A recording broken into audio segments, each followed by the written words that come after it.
Peace. Hopefully you can see me on Facebook and Clubhouse because I think you could hear me but not see me before. So peace to all of you. Peace, peace, peace, everyone.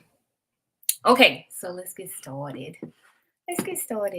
So give thanks for joining. I'd like to open the space and say first, give thanks to the Most High Yah for allowing another day for all of us to come together. It is Yom Rishon, so it's day 1, so we're all about to start another cycle of 7 with one another and begin this strong with some affirming words and some affirming thoughts to begin the strong. And hopefully they will be helpful as you go throughout your strong and be productive. I'd also like to thank Chief Yuya for allowing this space. We always have this area to deliberate, right? Deliberate the truth and deliberate our thoughts with one another and share how we are receiving and breaking down so that we understand the tomes that we read every day. So the On the Way, whether it's scripture, Torah, any of the other books like Solutions for Dysfunctional Families, 14 Keys. So for those of you who are listening to this replay or you're catching this video later, make sure that you visit www.algm.org, anulifeglobal.org, so you can pick up some of those readings. Peace, Akizak. Peace, Yumi Akira Eden. Peace on Clubhouse, Emi Akira Eden, Achoti Maria. Peace, Sister Iris. Peace, Master Menulek. I know I'm low, but I think once somebody joins on stage, then it kind of goes up. So we'll just do it like that. So today, you saw like the topic is in your bag, right? And I came up with it because I have a story time, and then we're gonna go from there. So I will open up by saying, like, at any time you want to, build to the discussion. If you have something on your heart, some 2 cents, 4 cents, 6 cents, you want to get off your chest, feel free. So I'll start with my story, like why in your bag, right? So think about it, like when you, especially when it comes to women, because I can only speak from the place of a woman. We have our bags, we have our purses, our pocketbooks, whatever we want to call it. And many of us, if you're like me, you like big bags, you carry it everywhere, and you don't really know what's in it, right? So imagine that, lugging something with you everywhere. It slowly gets heavier and heavier, and you don't even know what's in it. Not all the time. We build whole games around this. How many of you have joined? And you can share in the chat or just click your mic on Clubhouse. How many of you have been to what we used to do, some of us, baby showers? And there's whole games around it, like how the winner gets, if you can check off all these random items on the list and you can find them in your purse, you win a gift. And it's like, do we ever stop to think about why do we have these random items? I think at one point, they had a purpose when we put them in there. But then once they serve that purpose, then what? Like, why is it still there? Like safety pins. Like, and I know as women, it's like, well, you always need a safety pin. There are things that we should always have with us, right? But at what point does it become we're just lugging around a bunch of junk? So, yeah, baby showers. And so the other part of my story time is a separate story. So recently, I was asked what was in my bag.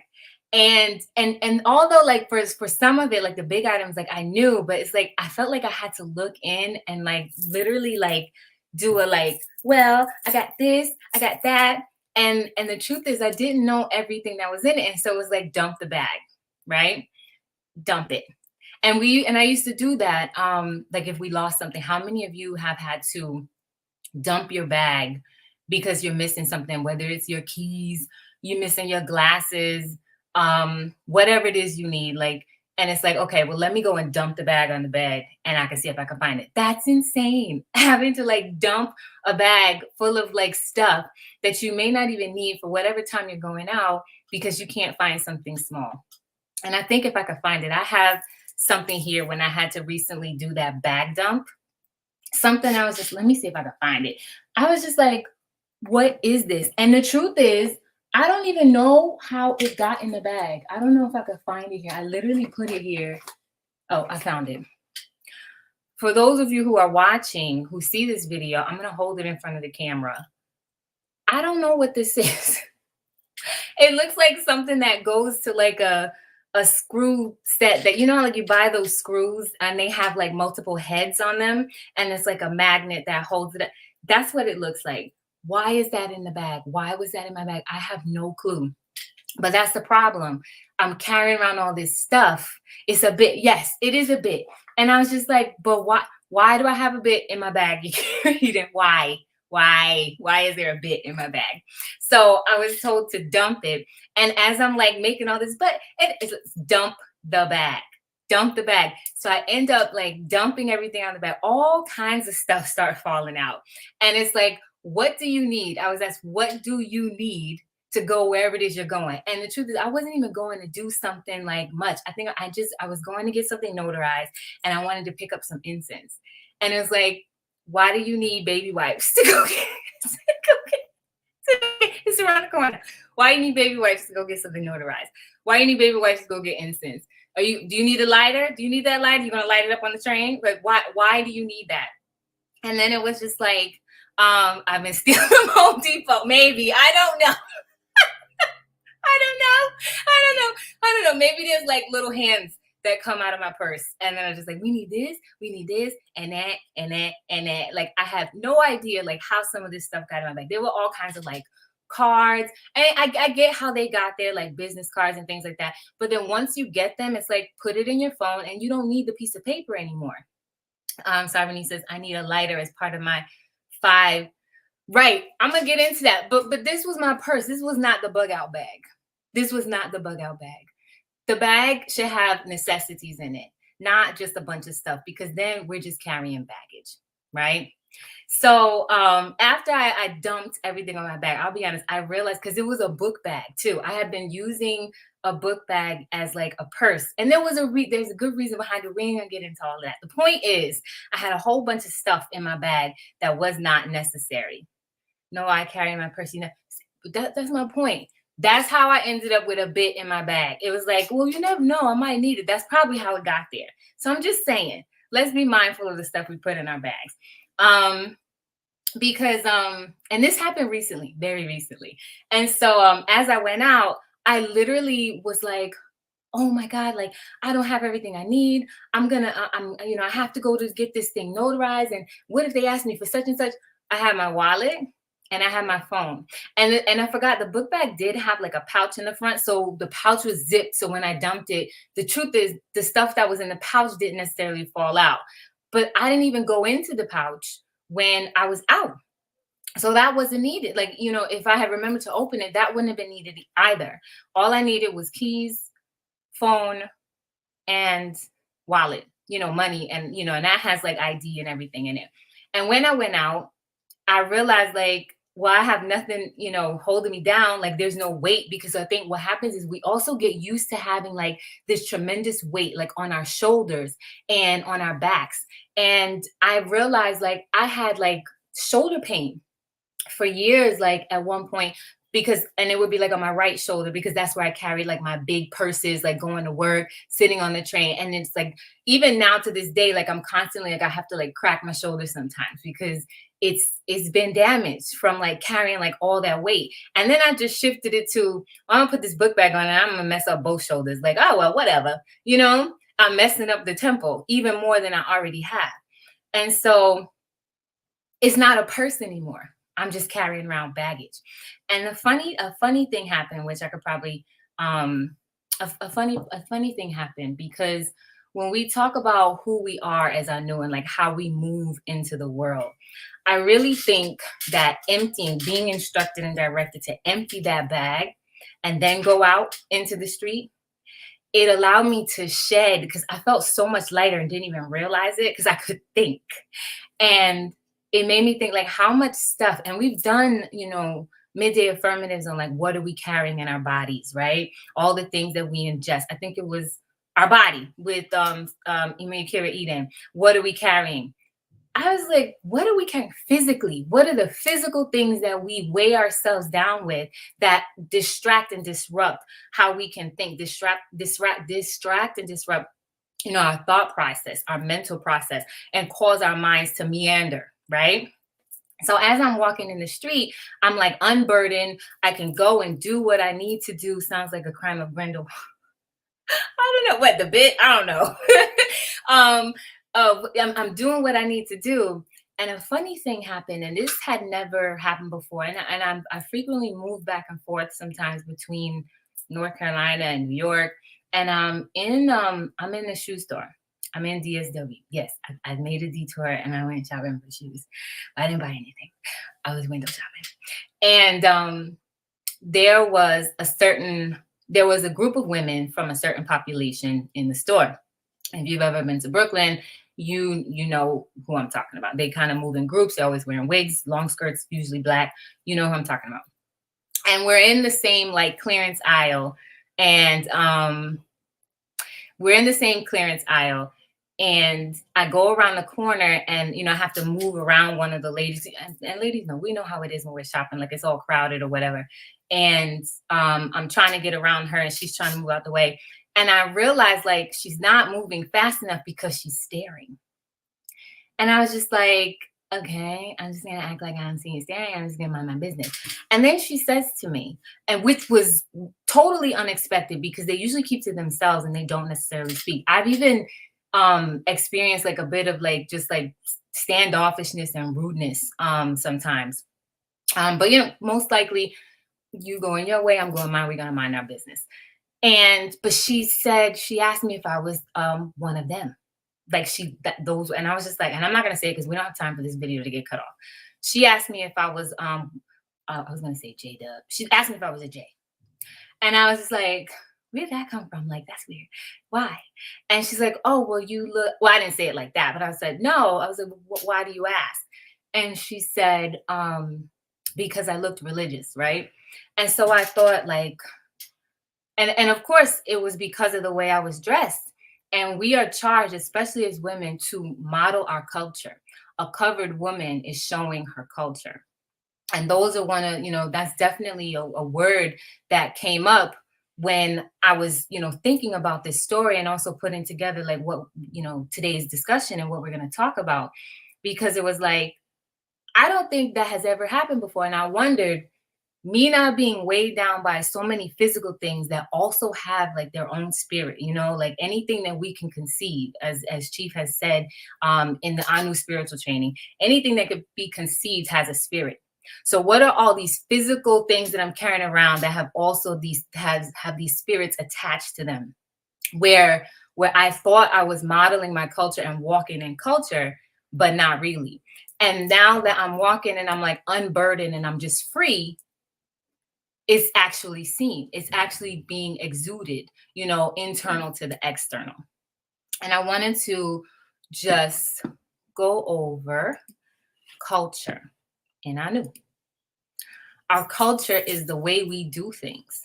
It defines our canons and worldview. Culture defines how race, sex, religion, education, morality, psychology, and the world as a whole are perceived. Culture will always fight to maintain its presence because it is a living, evolving spirit.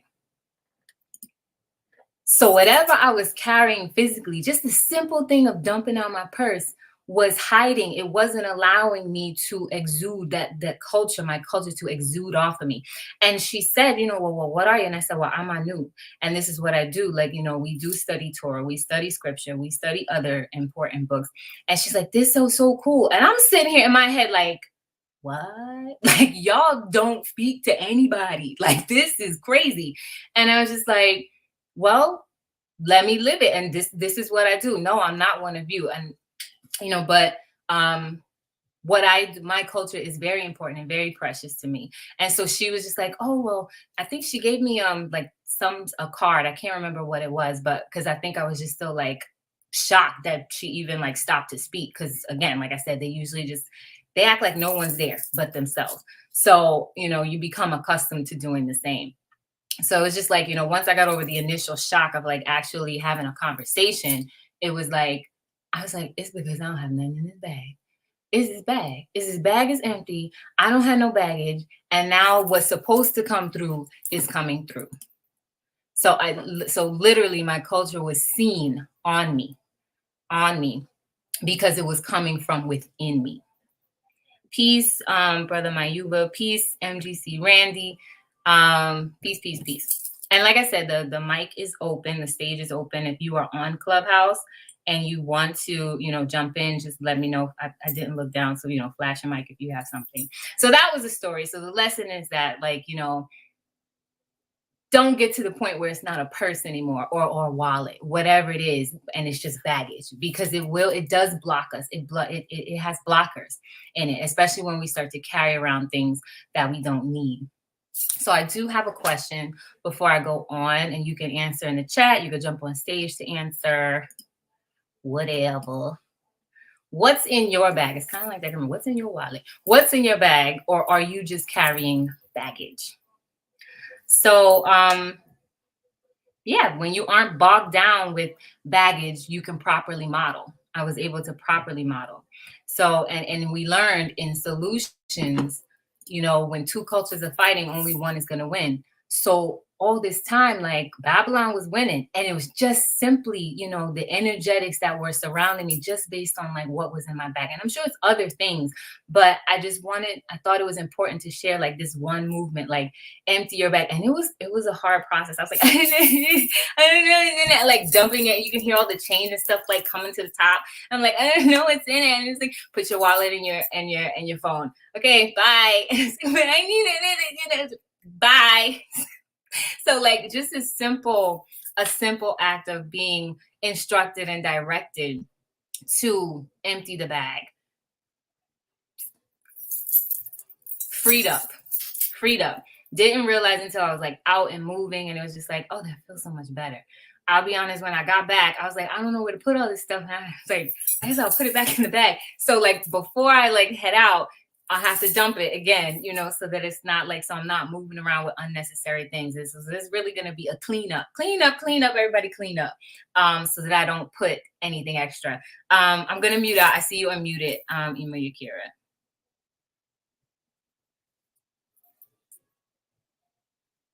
Or maybe not.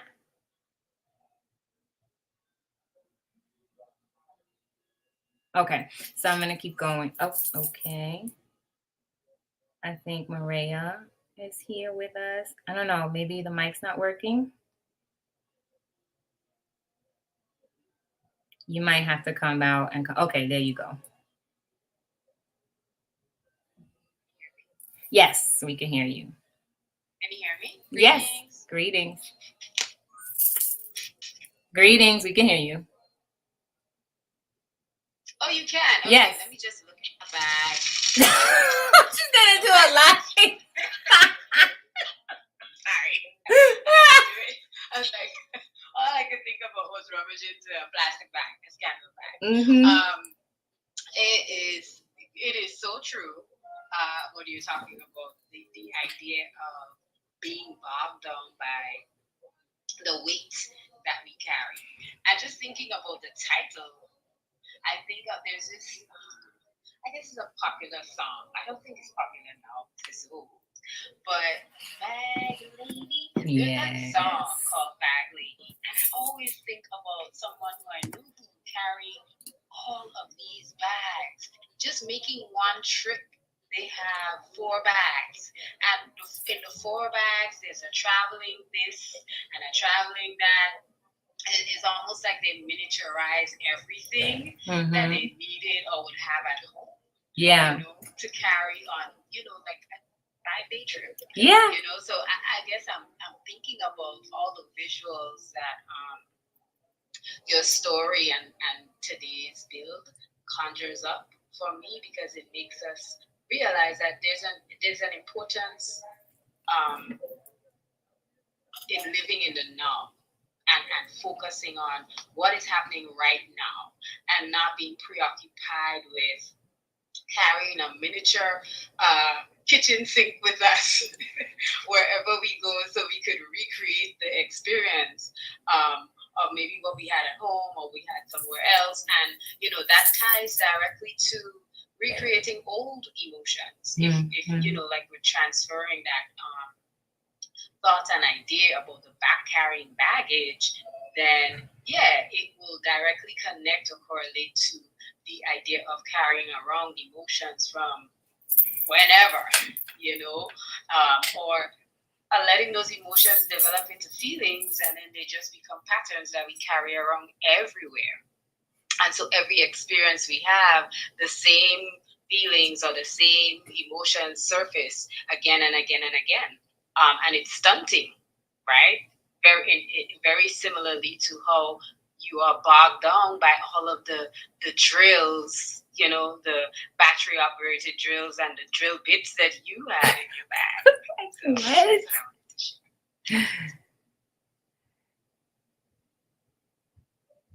Give thanks. Yeah, like I've never worked on a construction site. Like, yes, I've had to do things like that. I'm like, why would there be a drill bit? And you're exactly right. It's like what emotions are you also carrying around based on what you physically carry around? The things in the bag, they probably had a purpose at one point, but then they don't have to be there every time. So then that means when you go home, you reset, you renew for the next time you have to go out, because then whatever needs to be in there there's space and there's room for what needs to be in there. And it's not just like you holding a bunch of stuff and then you have indentation marks on your shoulders, right? So give thanks for that. Like, they hold emotions. You're exactly right. Softa Gertrude said on YouTube land, greetings, Dr. Gertrude. She said, I had to start carrying a smaller bag because of the shoulder pain you mentioned. I had everything from toys, books I never get a chance to read, water, and various unnecessary supplies. Right. Did you have any drill bits? I'm curious to know. Let me know if you had any drill bits. You're exactly right. I've had the water adds weight. And we talk about the bug out bag, for example. The water has necessity. And not to say that we don't need water when we're moving, but the truth is, when you're going from one place to another, some of us will need water, like if you're taking medication or, you have to, you get frequently dehydrated. Understood. But if you're moving around with water and a bunch of other stuff that you don't need, then you don't need it. In the bug out bag, you need water. Everything in the bug out bag has purpose, in the moment. It is being present. Whereas everything in our bags that we carry every day may not be necessary in that moment. It may not be needed for the present. And so therefore, like you said, Achoti Moret, we're not moving in the present. So I'm carrying around all this old stuff that had a purpose way back when, and I'm adding new stuff, and the bag is just getting heavier and heavier and heavier. And I'm walking around, wondering why my back hurts. MGC Randy says, I don't own a purse. I don't own a purse, but I travel with a backpack. Right. Some brothers travel with backpacks. Having a traveling gig, I have come to appreciate the importance of only carrying what's relevant to my journey. Well, I learned that the hard way. Softa says no drill bits, but I did have sewing supplies. Right. What, and don't get me wrong, there are things I used to have that in my bag as well. But it was how often do I need that? So it became this thing where it's okay, maybe leave it in your office desk. You don't need it all the time. And if something gets ripped out in public, I'm not about to stand in the middle of the sidewalk and start hemming things and iron needles with thread. No, I'm not about to do that. Let's just be honest. So some of that, it does require a bit of honesty. We put in oh, I might need it. No, you won't. No, you won't. No, you won't need it. Just like I didn't need the drill, but I maintain that it must have just been some phantom hands when I was moving around Lowe's or Home Depot. I maintain that that's my story, and I'm sticking to it. Greetings, Brother Mayuba. Greetings, Master Menulek. If you have something, please feel free to share. Yes. Greetings, peace, Achoti, Yaffe, and everybody in Anu.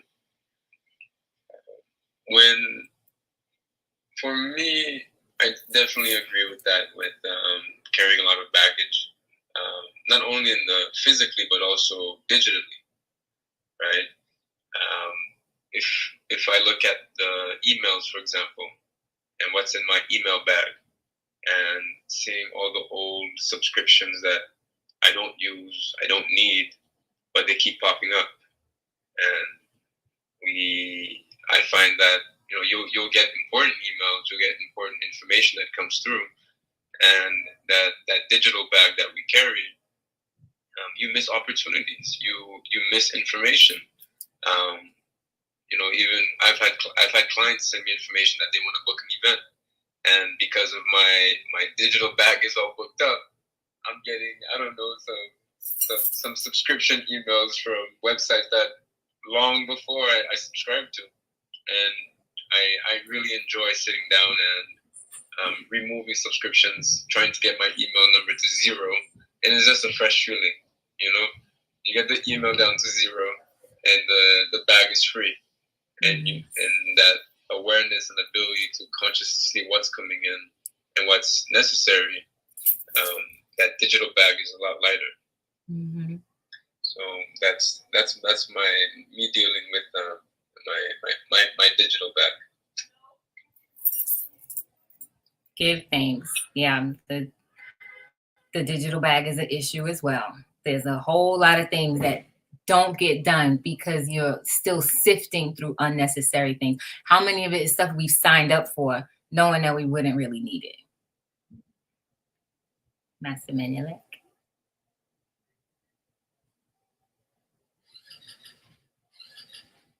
Okay, it might be like a connection issue, so I'm gonna keep moving, and I'll stop when you come on. Aki Zag, greetings on YouTube land, says being in Anu has helped me with checking what's in my mental bag, seeing tools that don't work, applying ones that do, and learning about more tools to use too. Right? Because how can you see the tools if you're so focused on like all the old stuff you're still lugging around? You won't even know what to use, like the proper thing to use. I can't speak for you. I don't even know the proper thing to use if I'm still focused on all the old stuff. MGC Randy says unnecessary items can cause pain. Yeah, me and Dr. Gertrude know that shoulder was hurting, and I would have to like carry it on the left side. And anybody who knows, like when you have a certain side as you carry bags on, like you try to carry it on the other side, I feel like it's always slipping off, and you never can quite get a good grasp on it. But yeah, they cause pain, irritation, and can delay on your tread. Absolutely. Also, MTC Randy says, also, I have parted with important items due to being over capacity and or forgetfulness. An important lesson for me. Yes, I had to really sit with that. You're exactly right. And sometimes you have to be forced, like I was, like to just dump it out, empty it, and then leave, get out, go. And then you realize the value of less baggage. Absolutely. Greetings, Sister Iris. Was there something you wanted to add? I want to make sure everybody has space to speak. Hello, can you hear me? Hello. Yes, we can. Oh, that's brilliant. This time is great. This is great. I just want to say something about also the mental heaviness you sometimes have. I had like a court case for over 3 years, and I won the normal court case. It went into higher court, and on the 31st of October, I was in Kemet, and I got an email of my lawyer, and she said, "Oh, Miss McCabe, you won." After all this time, she was so happy for me, and I didn't know what to do. I was crying, flying. I was so light. I cannot say the words. The tears run down just for happiness. And that's what I wanted to add. That is also what, it's like the things you carry, and you sometimes forget about it, but it's always on your shoulders. And yeah, that was I wanted to. Thank you. Give thanks for your share. You just reminded me of part of the Anu way. Like, you as several of you brought up like the mental baggage. And I'll say, I'm going to quote a piece from the On the Way that's related to what you just said about being able to, like, feeling light, right? So in the On the Way Foundations, in the very first chapter, in the salvation model, there is great effort required in leaving worldly attachments beneath you. A burdened heart indicates that your humanity has filled the spaces of your spirit and has thrust out your capacity reserved for the weightlessness of your spiritual transcendence. And I was like, I get it now.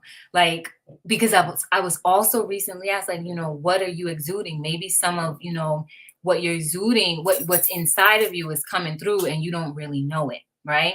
And some of that could have been like from the physical baggage, because it does take up your mental space, as you're talking about mental space, even the digital space, because it's all related. It takes up the mental space. And we know we've done the presentation on this before. Chief has spoken on this many times. It's bi-directional. Like, we create spirits, and thoughts can create spirits, and spirits create thoughts. What they don't have is a physical body. But we're not necessarily helping when we are carrying around physical things and giving them space in our movements. Like Abba Randy said, or Abba Ross Kush, excuse me, he said, like, it can, you forget things because then you're over capacity, and then you may lose them. The other part that I wanted to put on that, to connect to that weightlessness, Chief said it in episode 65, Killing Me. Our transcendence is always at stake. And it's always at stake because of the things that we do as well. All of these physical things that we keep around us. We talked about this in Levity of Heart. Like, how many towels do you have? Like, the physical things that we have keep us like locked down. We talked about this in like Soul Anchored. What's keeping you tethered here? And yeah, I was just like, okay, I'm speaking about all these things, but I'm going around doing them anyway, because I'm not even being cognizant or aware, or I'm aloof of like what it really means to like let go of attachments. I'm thinking like, oh, well, this is just my bag. This is just my purse.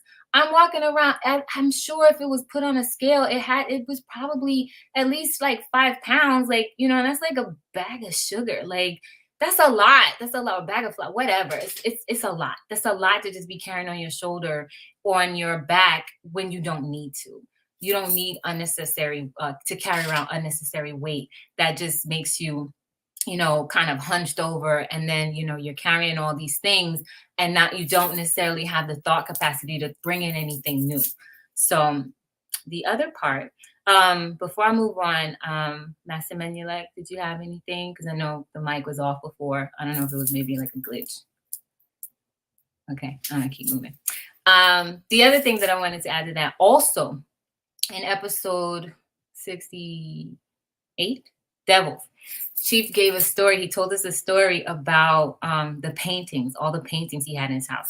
And so it was a little different because, he was saying that he was talking to one of his babas who was like into Santeria about like artwork that he had in his house. And he had artwork from all these different cultures and tribes and things. And his baba told him, like, you can't have all that in your space because you don't know where they came from, what energy they have. They might be from warring tribes and they having all these wars at night, and it's affecting you and your baby while you're sleeping. And it's like, it's that same thing of like spirits, and carrying around baggage and like having all these things around you, even if it's not a bag that you carry on you every day, all the physical things that we have like in our home, all the different things that are not needed. We bring these things to ourselves. This and all that mental meandering and the disruptions happens through these physical attachments. So I do have another question, and it's not going to be on the screen, but I have another question and I'll repeat it.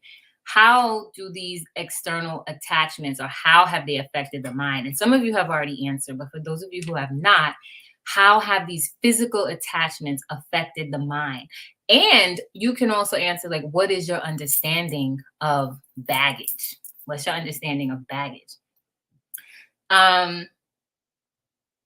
The idea that we bring these things to ourselves, right, and it attaches to our mind, is because we have to remember, like, the body. We talked a little bit about this in Soul Anchored.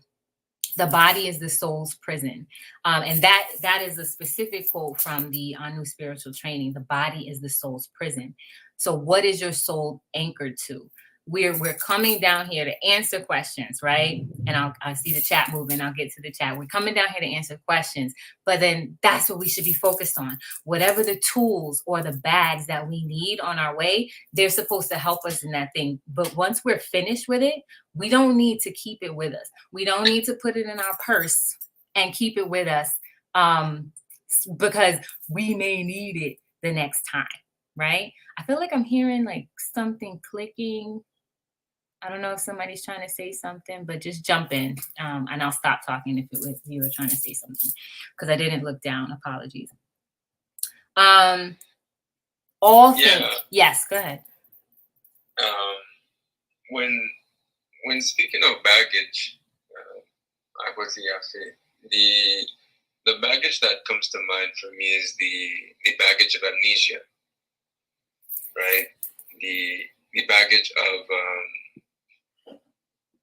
not even being aware of certain things teachings that we had and that we forget, or habits that we remove, habits that we regained, and we forget them.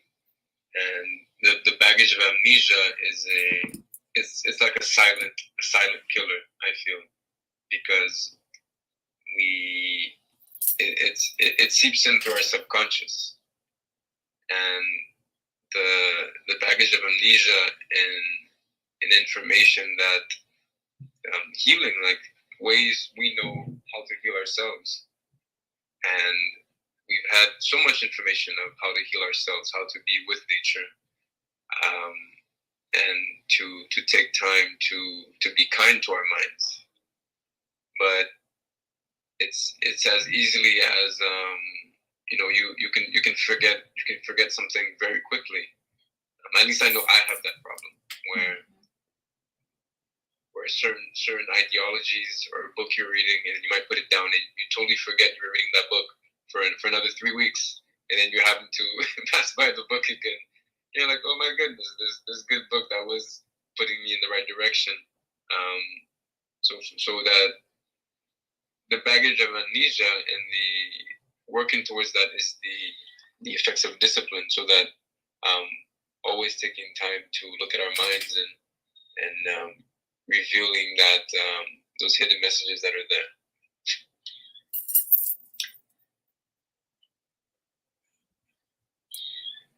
Give thanks. I would say like, yeah, the amnesia, like back to Abaras Kush, aka MGC Randy on YouTube, said like, that forgetfulness, right? That amnesia or forgetfulness comes as a result of having too many things in the bag. MGC Randy says, many years ago, my first vehicle, car, was decent, but accumulated junk in the back seat. I accumulated junk in the back seat. I got pulled over one time for not having insurance and suspended license, and the sheriff found a half-empty bottle of liquor I didn't even know was back there. Could have been a life-altering experience, but he let me go. Because of all that stuff that you had in the back seat and didn't even know or remember that, that half of that bottle of liquor was put back there. Exactly. And then what could that have done? So like, how many times have our baggage put us in situations that may have been tricky or hard to get out of? And only by the grace of Yah were we like spared. But I'm sure it was still like a lesson learned. Please excuse the noise. Still a lesson learned. Give thanks for sharing that. The other thing I wanted to share, because when we think about what the stuff that you put in the back seat, or my drill bits, or Dr. Gertrude's toys, or Sister Iris's court case, all the things, and I think I said this before, all the things that we have, these physical things that are conceived, possess a spirit. And what is it to conceive? Is to form or devise a plan. It also means to become pregnant with. Imagine. It's a mental representation. So it's that idea that all these physical things have now become part of our sphere, and they are creating blockages and space and taking up space around us. to the point where we have amnesia, to the point we don't even know what's in there. We don't know what energy and what these things are giving off, because there's so many around it, and then it creates this mental clutter. It creates these physical things have created this mental clutter for us. The body is a data collector. We're having these somatic experiences with all these things we're collecting, but then we're not realizing, like, it's not just in the physical plane that they're taking up space. It is also in the mental plane. It's also in the spiritual plane. And it comes through and seeps through in ways that we may not even realize. Case in point, like, I'm not really showing my culture because I got all this stuff everywhere. And I'm worried about all this, that, and the other. And the day that I emptied the bag was the day that it was actually seen physically and pointed out. So I wanted to bring in some scripture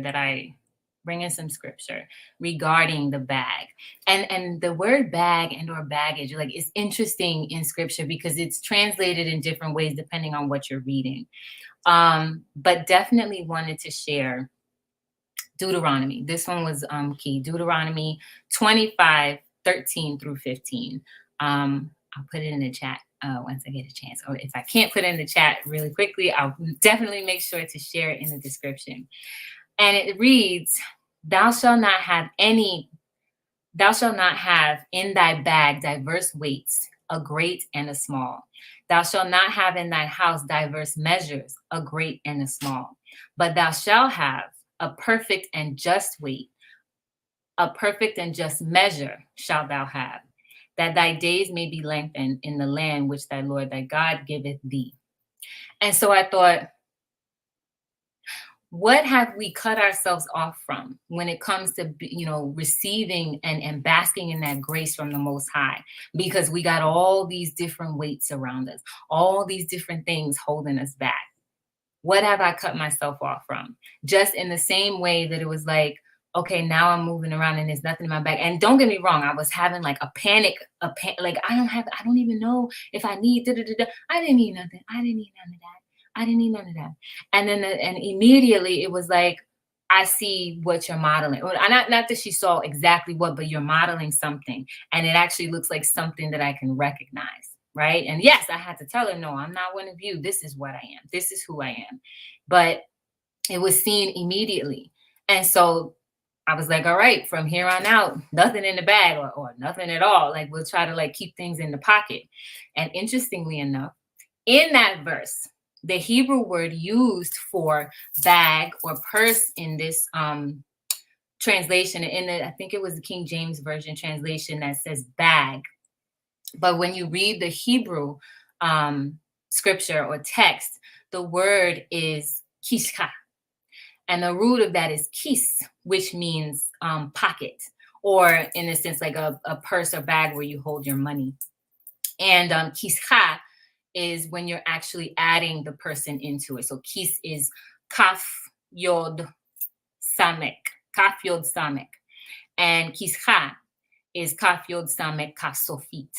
And when you add that kaf sofit to the end, it literally unfolds. It includes the person who you're speaking to. So when you conjugate, different Hebrew words, like, for example, if you say endings that in an inu, enu, anu, it means we. You're definitely, you know that you're speaking in the possessive plural, we or us.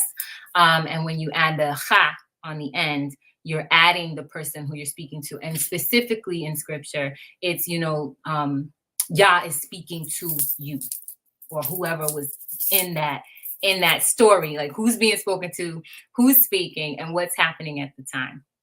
And in this actually, this is when laws were being given. So I'll, give a little bit more of the scripture from Deuteronomy.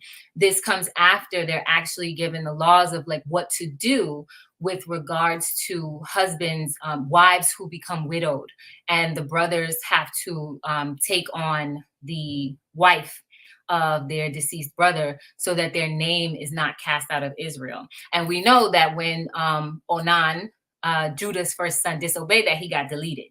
So it's the idea of like, yeah, you don't have all these different plans and all these different things that you want to do. This is what I'm telling you you need to do. So if you have all these different weights, you know, oh, I want to do this. I want to, you know, I want to go and I want to go get these incense, but I want to make sure I have baby wipes with me. This ain't got nothing to do with nothing. It has nothing to do with anything. All you need to make sure is that you have ID on you and money and a phone just in case something happens.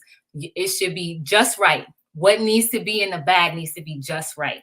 So it's that idea of, you know, perfect and just measure thou shalt have. You don't need anything extra. You don't need anything less. And I'm going to open the floor again for Clubhouse. If there was any other extra shares, not extra, I apologize, but additional shares that anybody wanted to give before I move on. Or any questions? Peace. Can you hear me? Yes, peace, Master Mimic. We can hear you. All right, cool. Good, thanks. Peace, all. Peace, everyone in the space and Clubhouse and YouTube and Facebook. There was a couple of things I wanted to say. I kind of forgot some of them. But just answering some of the questions, like what's in your bag? With Abu Raskush, I don't have a purse, but I do carry a backpack around often. And typically when you have to travel long distances, they're handy, but they can be burdensome, like was being stated earlier. But I've also had situations where I had to travel, and paying attention to the weight of your bag. It's funny that the word came up. It's very important when you're traveling, especially with that you got a lot of different stops to make. And if your bag is over a certain amount of pounds, like if it's over 25 pounds or so, you get charged extra, and that charge compounds over your various trips, right? So if you gotta, like for me, if I have to travel to the US, I might have to go through boat and then take a plane, maybe take a bus, you know, all of those places, they charge you for that extra weight, you know, and there was a theory of 1% that a designer had put forth. I can't remember his name right now, but his theory was that if you add 1% to what you already do each day, you know, it compounds over time. So like if you have if you do like 1% more than you usually do every day, let's say if that's like 5 extra minutes of work, then over time at the end of the year you'll have like 37%, you know, just every day compounding. And the same thing happens with the things that we keep in our bags that we don't need. Like every little extra thing, it grows over time, and you don't realize it. Similar to the example that Mayuba brought up earlier about the emails, a lot of marketing is done through email, and a lot of websites that you visit, like they require you to sign up or give your email address just so you could use the product. Even if you want to read an article, some websites, like you got to sign up for this article to finish reading it. Or you got to sign up for this social media in order to finish viewing this post. And what happens with that is sometimes you consent to giving away access to your life, like almost on a casual basis, like, yeah, fine, sure, whatever, just give me what I came for. And then you leave, and you don't like revoke that access. You just leave, you know, and it's not until you get like 16, 17 different emails, it's like, why does this place keep emailing me? You know, and you have to manually unsubscribe. But some of these websites, they can be kind of janky, and they don't let you unsubscribe. Like it's not in the email. You got to look at the site. You got to email customer service, you know, and you may have only gone there to ask, like, what's the price of this item, you know, and now you're stuck with these emails that you don't want. And it's sort of like that with certain spaces that we enter to, or certain people that we allow access into our life, because we think like it's like transactional. Well, I'll allow this person to be in my life because they can do this for me, or I'll interact with this person because it'll be a good opportunity for me down the line. And it's like if you allow certain things into your space or into your area, like they can cause negative effects, or they can overstay their welcome. You know, if you're not aware of what kind of contracts you're making with them. And I think it's a way that you can look at this Deuteronomy verse as well, because sometimes we do change the weights or the scales or the measures that we use to judge different things, as opposed to using that one perfect measure, which is very difficult to do.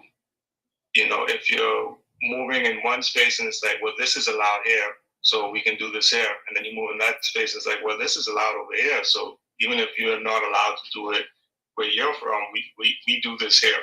Mm-hmm. You know, I think of Lot in Sodom and Gomorrah for that. Like, over there, certain things they were doing was cool, you know, but it wasn't cool based on the laws of the laws of the Most High. You know, this is Abraham. You left your hometown with him, with your uncle, and here it is now. You're in this other space and you're following their laws. You know, so it's like having various weights and measures, or giving different varying degrees of significance to different things based on where you are. You know, that's something that can happen, but it should happen with a just measure, as opposed to switching up your values every time you enter a different room. Mm-hmm. You know, so that's what came to mind with that verse as well. But give thanks for the conversation and the questions. Give thanks for the contribution. And you're right. I didn't even like go as far to be like, how often do we switch it up because we're in one space and not the other? It should always be like that perfect thing. If we're modeling our culture, it doesn't change no matter what room or what space we walk into. So the weights that we're carrying in our bag should always be just what's needed to do what we have to do, to be a Safo warriors of the Most High, right? And even in like, you know, when I decided like, you know, this was, because this happened recently with the bag, and I had this whole other idea in mind of what I wanted to do, and I was like, no, I feel like I want to share this story. And so instead I wrote this, you know, I'm like, we're going to talk about this, and I'm going to share like a real life, you know, this is what happened to me, and this is what I realized about it. You know, what do you think? What are y'all carrying?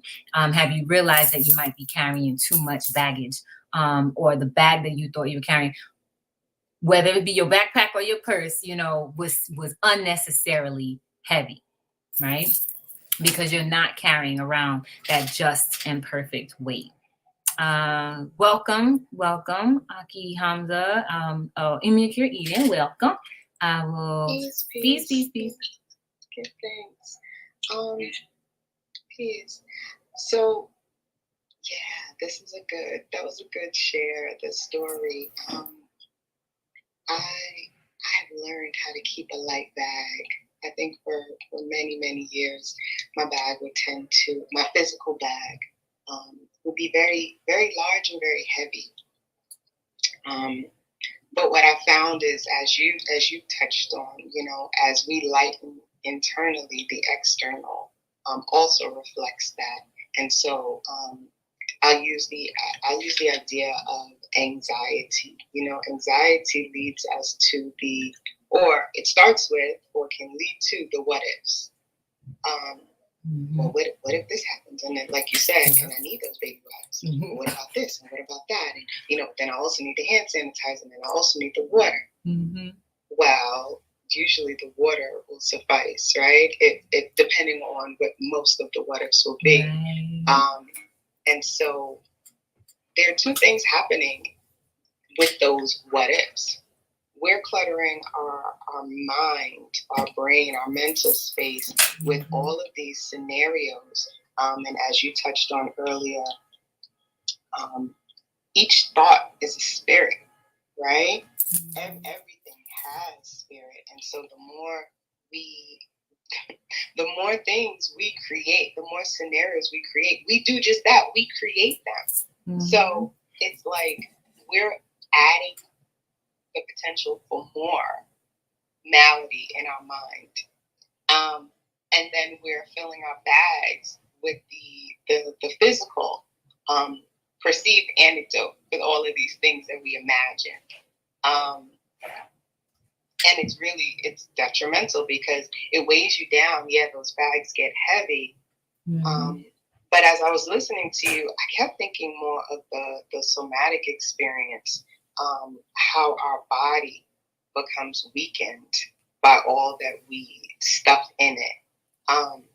And it even made me think of the amnesia or I'll like when I was listening to my Yuya, he called it amnesia, but it's almost as when I listened, I heard like the auto loop of the brain. It's like instead of being free to be obedient to what your mind is reflecting back to you, to do, to be, to say, the amnesia is that auto loop, which then defaults to the brain.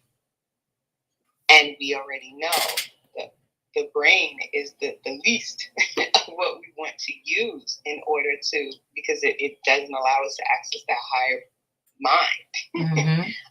It's the more reactive piece of us.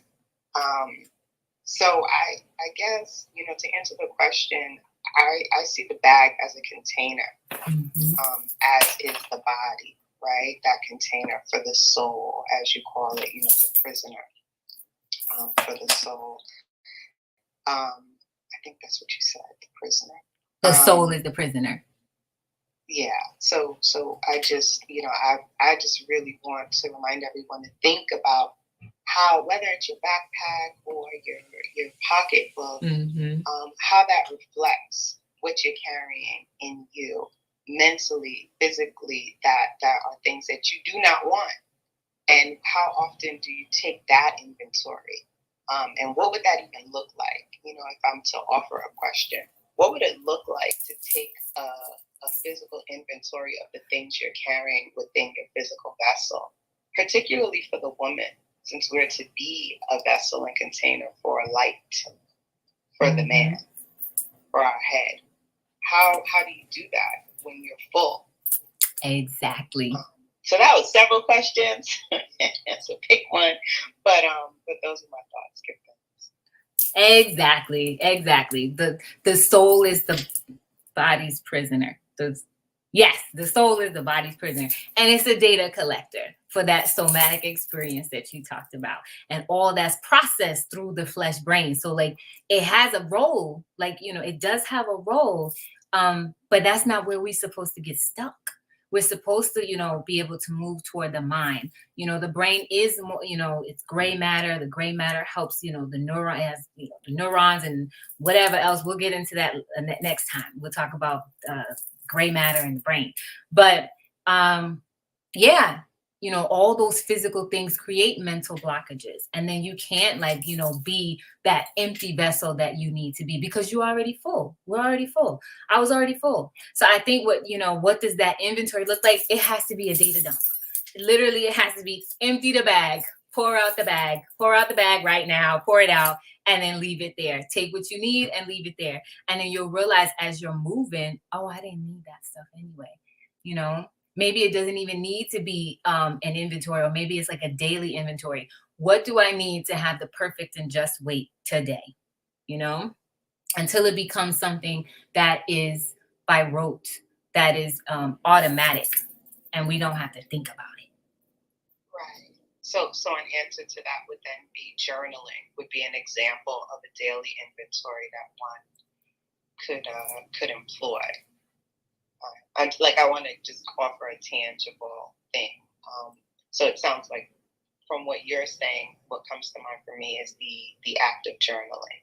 That could be something that someone can do to kind of dig up and unearth some of what they're carrying internally. Good, thanks. I like to also add to the cipher as well. Give thanks. Peace to you, achoti, Yaffe. When listening to what you, first thing that comes to mind is what I use in my daily life. I'm very conscious of the way I dress, and not trying to be spiffy or nothing. But it's I hate I can't say hate, but I don't like going out, right? Because I realize most clothing that require you to fit, whether it's work or any type of like wearing, whether it's jeans or coat or anything, right? So I'm very clothes conscious, meaning that like I prefer to wear just only light clothing, or prefer linen or just this plain top and bottom, because it fits more of the lightness and speaks more of the lightness of how I like my clothes to fit and how loose. And then I feel like I'm at a deficit when I'm wearing work clothing or clothing where it fits social environments, because it's like I see it as a way for someone to be able to use it against me. Like in the sense of a martial artist, like you're wearing a heavy top and coat and then use it to choke. Someone knows, okay, he got on these boots, so I know he ain't kicking that.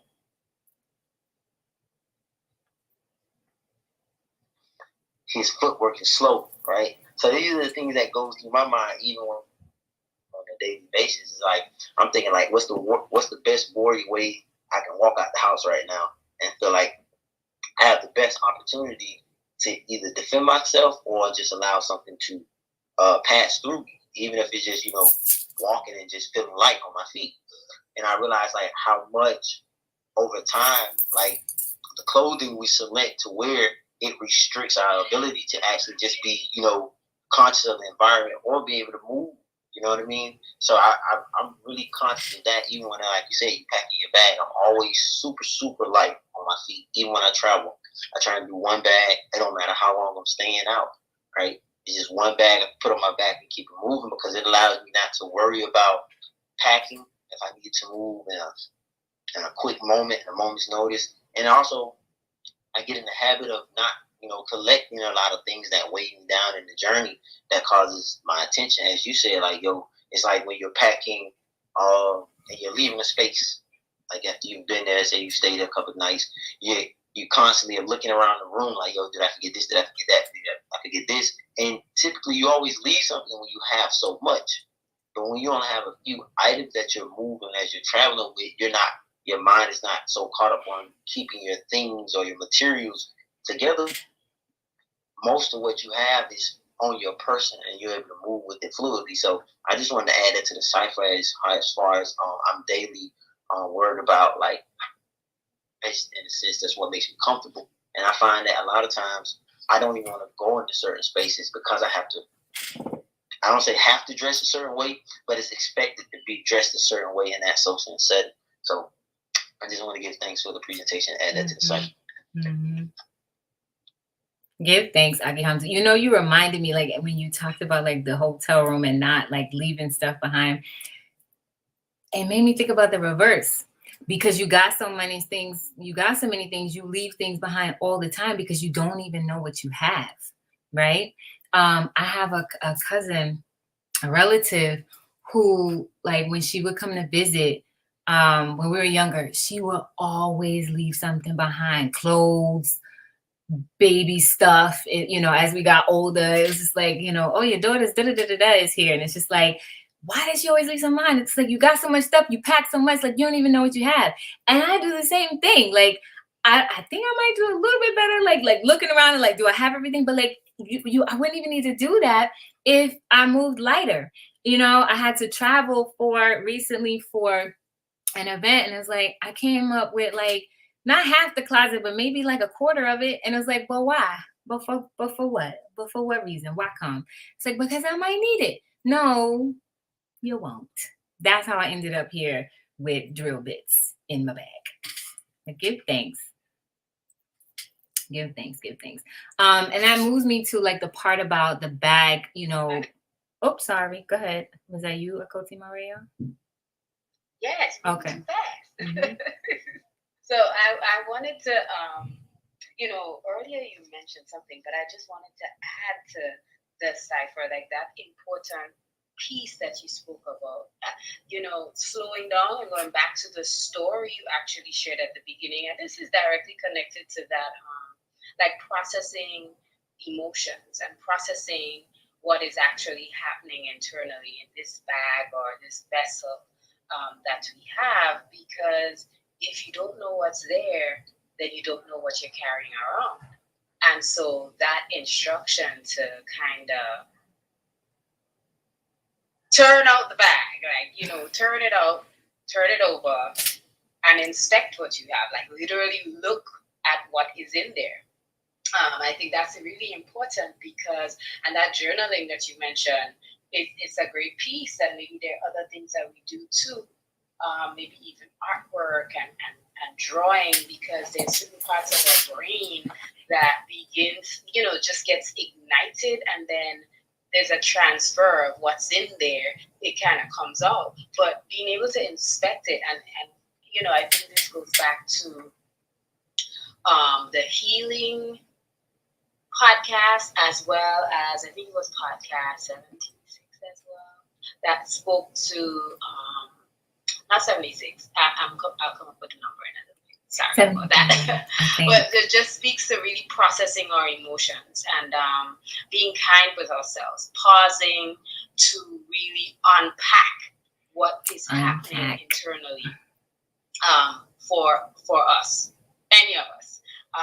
Because it's important to not skip over those things, because then they do become baggage, right? It becomes baggage, and it becomes, you just carry it around without actually knowing what's there. And I think about, I think I mentioned this too in some previous conversation we were having, just the idea of not understanding depression and understanding some of the other ways that the body holds trauma, right? Sometimes people deposit things into our vessel, and we hold on to it. And this is not about being a victim. It's like literally pointing to what the purpose for unpacking, because then you get to actually see what is it that I'm holding on to, that I may not have even created myself, but I chose to keep it in my bag. So, there's I just think there's a huge value in that. We are able to observe thoughts and process those thoughts, observe emotions and feelings and process them properly, so that we know what's there, and then relinquishing the past, right? That's a huge part of it too. You had to relinquish all of those other things, wipes and everything, to be able to understand what it felt like to be light and liberated in, just your movement. And I'm saying it you, but all of us. I think that's something that we need to, include in our personal philosophy. Just the processing of the thoughts and feelings, and also that relinquishing the past. Give thanks. As you're speaking, it made me think about the stress that we keep on ourselves because we're holding on to past that and built up emotions, feelings, and thoughts. And how long have we been in that practice? I think I shared with some of the sisters yesterday, we were talking about the summary of what happened. We recently had a Red Wrap event, and I was, had the opportunity to speak with some young girls, and they're stressed out. And I was also noticing what they're carrying. They're in school, so they should have books. So if they didn't have a book bag, they definitely had a purse. And these girls had big bags. I would have a big bag. And it's what do you need to carry in that big bag? Because not one a book in any of those bags. And it's what is going on? And it's just I'm thinking even from that young age, you're carrying around all these things that are creating spirits, back and forth, and you're moving around with all of them. And how is that also affecting the womb space? Because it was a Red Wrap event, so the conversation was about wombs and womb health and menses. And it's what is that doing to the womb? How long have we as women, when we're living in Babylon, been messing up our wombs just from the physical things that we carry that have created mental blockages, right? Because I'm holding on to wipes because I needed them at one point for something, and that memory is always there, but I don't need it now, but I'm still holding space, right? I'm holding space for baby wipes, holding space for drill bits, holding space for hand sanitizer. When, as Ima Yakira pointed out, water could handle all of that. I could just maybe a bottle of water and then just rinse off my hands, or whatever it's needed for. We have some interesting times in public restrooms sometimes, as the ladies know. But give thanks for that share, Achoti Maria. I'm gonna go to the chat real quick. Peace, Imanaya. She says, speaking to what Ima Yakira Eden said about journaling, that can be a good release for children and their baggage as well. We may not think about it much, but the little humans have baggage too. They get stressed out too. Exactly. And sometimes it's a what do you call it? Like a runoff from the baggage that the adults have. Then they start to carry that stress because those spirits are moving around. And if we're in the same space, it's going to attach itself. They don't have their own bodies, but that's what they're looking for. They're looking for something physical to be a part of so that they can maintain. She says, she goes on to say, physical movement may not be enough. I found it helpful for my children, and it also gave way to their creativity, as they would also choose to write stories to share later. And I think that speaks to your point, Achoti Maria, with the painting and the writing, and also Ima Yakira going back to the journaling.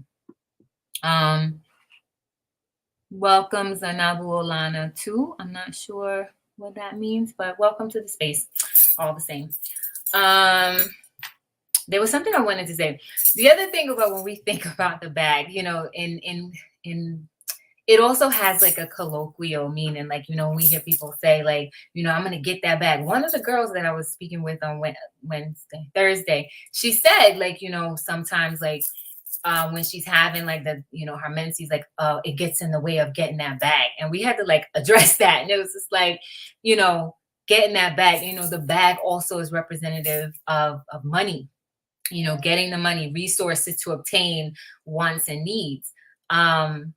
But baggage and stress can prevent you from obtaining that bag, right? So if we're moving around and we have the amnesia or the forgetfulness, we're full, we're at capacity, memory full from like, when we think about digital waste or digital baggage, memory full, then we're missing things. We're missing out on opportunities for entrepreneurship. We're missing out on opportunities to increase finances, all of those things. So this is why it's important, to take inventory of whether it's your purse or your backpack. Take inventory of your bag, Or the other thing about being in the bag, like something that's in the bag, it also, it translates colloquially as well to something being good and secured. The achievement of a given thing is certain. But if it's baggage, they just mean you carrying around. Yeah, you definitely got it, but it doesn't mean that it's good and secured. It's fastened to you, but it shouldn't be. So give thanks.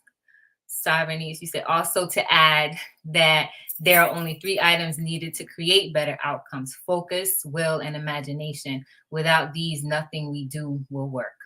Absolutely. And if you got too much baggage and all these things creating up your space, taking up your space and holding space, then you can't focus. And I've had, that experience myself, like not being able to focus because so many things are like being juggled around. It's like, all right, strip everything that you need, whether it be towels or dumping the purse on the bed and like getting rid of stuff. It's like strip all those things and focus only on what's needed right here and right now. Be present. And that's, that's the way to focus. And then all that other space that you had, things that were being taken up for no reason, then we can get that creativity back. Because, even in the creativity, like then you start losing yourself because you're not getting, you're moving further and further away from the creator because that creativity is not even there. I just wanted to add that. I had a little bit more I wanted to share. I'm going to go back a little bit to the Hebrew. I'm going to go back a little bit to the Hebrew, because what I learned when looking up the word, like I said, in the English scripture, in the King James Version, the word bag was used, but it translates to kis, which it can mean bag, like specifically to hold money or goods or things, but it also translates to pocket. The other thing that it can translate to, according to Strong's, is also cup. But it does the spelling changes a little bit, but it's the same root of kis, that pocket. So when it's cup, the word it becomes kos, which is kaf, and instead of a yod, it's a vav. So a vav cholam, to be precise. So to be the vav with the dot over it, which makes it look kind of like a English spelled I, a Latin spelled I. So it becomes kos, kaf, vav, samek, and it becomes kos. And so I, went to look like, well, where else is the idea of like kos? And immediately, this is going back to what you brought up, Kira Eden, like as women, like our vessel's already full. Are those cups full? In Psalm 23:5, it states, my cup runneth over. My cup can't run over with grace from Yah if it's filled with drill bits and such. It can't run over if it's filled with hand sanitizer and wipes. And I'm not saying go around being dirty and sticky hands, sticky fingered. But my point is, like, if it's not needed, like, how do you downsize? It's not going to run over if I'm not focusing on what is the just and perfect weight, right? Master Menelik says being in your bag can also refer to being in your feelings.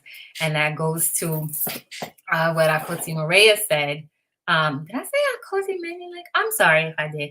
Master Menelik says being in your bag can also refer to being in your feelings. And that goes to what Achoti Maria said about like it being like holding emotion, right? Like being in the bag, like going inside of the bag and like, I'm just going to sit here and I'm going to be in this. I'm going to be in my feelings, right? So, and then even in that moment, then it is just baggage.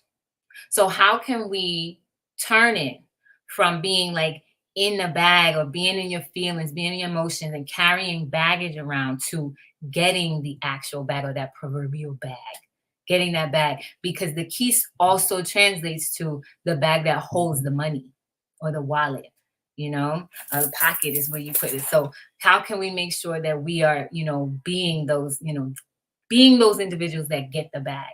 And we have to, and the way to do that is to model. The way to model is to unburden ourselves.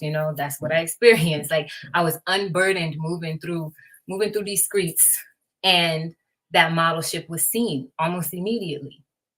And that takes me to like why it's important. And this also is in the very beginning of the Anu way, why it's important for us to be a Sappho, warriors of the Most High.